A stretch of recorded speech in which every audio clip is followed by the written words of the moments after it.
ಸರಿ, ಈಗ ಅದನ್ನು ಉದಾಹರಣೆ ಮೂಲಕ ನೋಡೋಣ. ನೋಡಿ, ಇಲ್ಲಿ ಒಂದು ಚಿತ್ರ ಕಾಣ್ತಾ ಇದೆ. ಈ ಚಿತ್ರದಲ್ಲಿ 2 ಮಕ್ಕಳು ಆಟ ಆಡ್ತಾ ಇದ್ದಾರೆ. What can U C from the picture?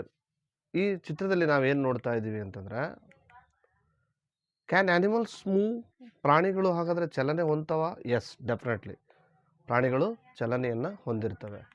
ಹಾಗಾದರೆ ಕ್ಯಾನ್ ಪ್ಲಾಂಟ್ಸ್ ಮೂವ್? ಸಸ್ಯಗಳು ಚಲನೆಯನ್ನು ಹೊಂದ್ತವ? No, but the answer is yes. ಸಸ್ಯಗಳು ಕೂಡ ಪ್ರಾಣಿಯಂತೆ ಒಂದು ಸ್ಥಳದಿಂದ ಮತ್ತೊಂದು ಸ್ಥಳಕ್ಕೆ ಚಲನೆ ಹೊಂದದೇ ಇದ್ದರೂ ಕೂಡ ಅವುಗಳಲ್ಲಿಯೂ ಚಲನೆ ಇದೆ ಅನ್ನೋದನ್ನು ನಾವು ಅರ್ಥ ಮಾಡ್ಕೊಳ್ಬೇಕು. ಓಕೆ, ಸರಿ. ಹಾಗಾದರೆ animals can move from one place to another and this motion is called as locomotion. ಅಂದರೆ ಪ್ರಾಣಿಗಳು ಒಂದು ಸ್ಥಳದಿಂದ ಮತ್ತೊಂದು ಸ್ಥಳಕ್ಕೆ ಚಲನೆಯನ್ನು ಹೊಂದ್ತವೆ. ಅದನ್ನು ನಾವು ಚಲನವಲನ ಅಂತ ಕರಿತೀವಿ. ಸರಿ, ಹಾಗಾದರೆ ಮನುಷ್ಯನ ಚಲನವಲನಗಳ ಕಾರಣಕ್ಕೆ ಏನು? The locomotion is coordinate by nerve system and muscular system. ಹಾಗಾದರೆ ಈ ಚಲನವಲನಗಳಿಗೆ ಮಾನವನಲ್ಲಿ ಕಾರಣ ಏನು ಅಂತ ಕೇಳಿದ್ರೆ, ಒಂದು ನರವ್ಯೂಹ ವ್ಯವಸ್ಥೆ, ಇನ್ನೊಂದು ಸ್ನಾಯು ವ್ಯವಸ್ಥೆ. ಸೊ ಹಾಗಾದರೆ ಇದೇ ಥರ ನೋಡಿ, ಒಂದು ಮಗುವಿನ ದೇಹವನ್ನು ನಾವು ನೋಡ್ತಾ ಇದ್ದೀವಿ ಚಿತ್ರದಲ್ಲಿ. ಈ ಚಿತ್ರದಲ್ಲಿ ತೋರಿಸುವಂತೆ ಅವನ ದೇಹ ಮೂಮೆಂಟ್ ಆಗ್ತಾ ಇದೆ. ಅದಕ್ಕೆ ಕಾರಣ ಚಲನವಲನ ಕಾರಣಗಳ ಅವನ ನರವ್ಯೂಹ ವ್ಯವಸ್ಥೆ ಮತ್ತು ಸ್ನಾಯುಗಳ ವ್ಯವಸ್ಥೆ ಭಾಳ ಅತ್ಯಂತ ಪ್ರಮುಖವಾದದ್ದು. ಹಾಗಾದರೆ but how do plants move? ಅವುಗಳು ಚಲನವಲನ ಹೊಂದ್ತವೆ ಅಂತ ಹೇಳಿದ್ವಲ್ಲ, ಅವು ಹೇಗೆ ಚಲನೆ ಹೊಂದ್ತವೆ? ಅವು ಒಂದು ಸ್ಥಳದಿಂದ ಮತ್ತೊಂದು ಸ್ಥಳಕ್ಕೆ ಹೋಗ್ತವ? ಖಂಡಿತ ಇಲ್ಲ. ಸರಿ, ಹಾಗಾದರೆ ಏನು ಮಾಡ್ತಾರೆ ನೋಡೋಣ. ಲೆಟ್ ಅಸ್ ಸ್ಟಡಿ ಮೂವ್ಮೆಂಟ್ಸ್ ಇನ್ ಪ್ಲಾಂಟ್ಸ್. ಹಾಗಾದರೆ ಸಸ್ಯಗಳಲ್ಲಿ ಚಲನೆ ಹೇಗಿರುತ್ತೆ ನೋಡಿ. ಇಲ್ಲೊಂದು ಸೂರ್ಯಕಾಂತಿ ಚಿತ್ರ ಇದೆ, ಜೊತೆಗೆ ಇಲ್ಲೊಂದು ಸೂರ್ಯ ಇದೆ. ಸೂರ್ಯಕಾಂತಿ ಅನ್ನೋದು ಒಂದು ಸಸ್ಯ.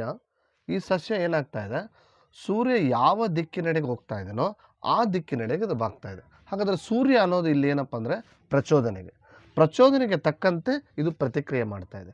ಇದು ಒಂದು ಸ್ಥಳದಿಂದ ಮತ್ತೊಂದು ಸ್ಥಳಕ್ಕೆ ಚಲನೆಯನ್ನು ಹೊಂದದೇ ಇದ್ದರೂ ಕೂಡ ಅದೇನು ಮಾಡ್ತಾ ಇದೆ, ಸೂರ್ಯನೆಡೆಗೆ ಏನು ಮಾಡ್ತಾ ಇದೆ, ಬಾಗ್ತಾ ಇದೆ.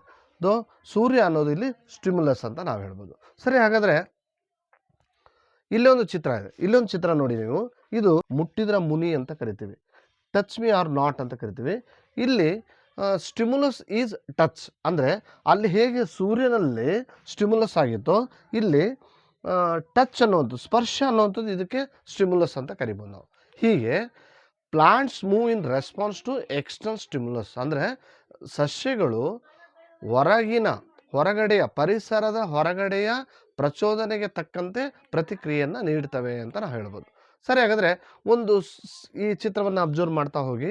ಈ ಚಿತ್ರದಲ್ಲಿ ಒಂದು ಸಣ್ಣ ಮೊಳಕೆ ಒಡೆದಂಥ ಬೀಜ ಏನಾಗ್ತಾ ಇದೆ, ಮೊಳಕೆ ಒಡೆದು ಸಣ್ಣದಾದಂಥ ಸಸ್ಯ ಆಗ್ತಾ ದೊಡ್ಡದಾದ ಮರ ಆಗಿ ಹೆಮ್ಮರವಾಗಿ ಬೆಳೀತದೆ. ಹಾಗಾದರೆ plants move response to external stimulus and due to growth. ಅಂದರೆ ಪರಿಸರದ ಹೊರಗಡೆ ಇರುವಂಥ ಪ್ರಚೋದನೆಗೆ ತಕ್ಕಂಥ ಪ್ರತಿಕ್ರಿಯೆಯನ್ನು ಪಡಿತಾ ಸಸ್ಯಗಳು ಏನಾಗ್ತವೆ, ಬೆಳೀತಾ ಹೋಗ್ತವೆ ಅನ್ನೋದನ್ನು ಮರಿಬಾರ್ದು. ಸರಿ, ಹಾಗಾದರೆ but what causes movements in plants? ಯಾವ ಕಾರಣಕ್ಕಾಗಿ ಈ ಥರ ಎಲ್ಲ ಸಸ್ಯಗಳು ಬೆಳವಣಿಗೆಯನ್ನು ಹೊಂದೋದಕ್ಕೆ ಕಾರಣ? ಯಾವ ಕಾರಣಕ್ಕಾಗಿ ಎಲ್ಲ ಸಸ್ಯಗಳು ಚಲನೆಯನ್ನು ಹೊಂದ್ತವೆ? ಸರಿ, ನೋಡ್ತಾ ಹೋಗೋಣ. Do plants have muscular system and nerve system? ಮನುಷ್ಯನ ಹಾಗೆ ಪ್ರಾಣಿಗಳಿಗೂ ಒಂದು ನರವ್ಯೂಹ ವ್ಯವಸ್ಥೆ ಮತ್ತು ಸ್ನಾಯುಗಳ ಅಂಗಾಂಶ ವ್ಯವಸ್ಥೆ ಇದೆಯಾ? ನೋ, ಇಲ್ಲ. ಹಾಗಾದರೆ the movement is coordinated by chemicals called as hormones. ಈ ಒಂದು ಎಲ್ಲ ಸಸ್ಯಗಳ ಚಲನವಲನೆಗೆ ಕಾರಣ ಏನಪ್ಪ ಅಂದರೆ ಅಲ್ಲಿರುವಂಥ ಹಾರ್ಮೋನ್ಗಳು. ಆ ಹಾರ್ಮೋನ್ಗಳ ಕಾರಣದಿಂದ ಅವುಗಳ ಚಲನವಲನೆ ಅನ್ನುವಂಥದ್ದು ಆಗ್ತದೆ. ನಾವು 2 ಉದಾಹರಣೆಗಳನ್ನು ನೋಡಿದ್ವಿ. ಒಂದು ಸೂರ್ಯಕಾಂತಿ ಹೂವು ಯಾವ ಥರ ಸೂರ್ಯ ಯಾವ ದಿಕ್ಕಿನೆಡೆಗೆ ಹೋಗ್ತಾ ಇರ್ತಾನೆ ಆ ದಿಕ್ಕಿನೆಡೆಗೆ ಬಾಗುತ್ತೆ.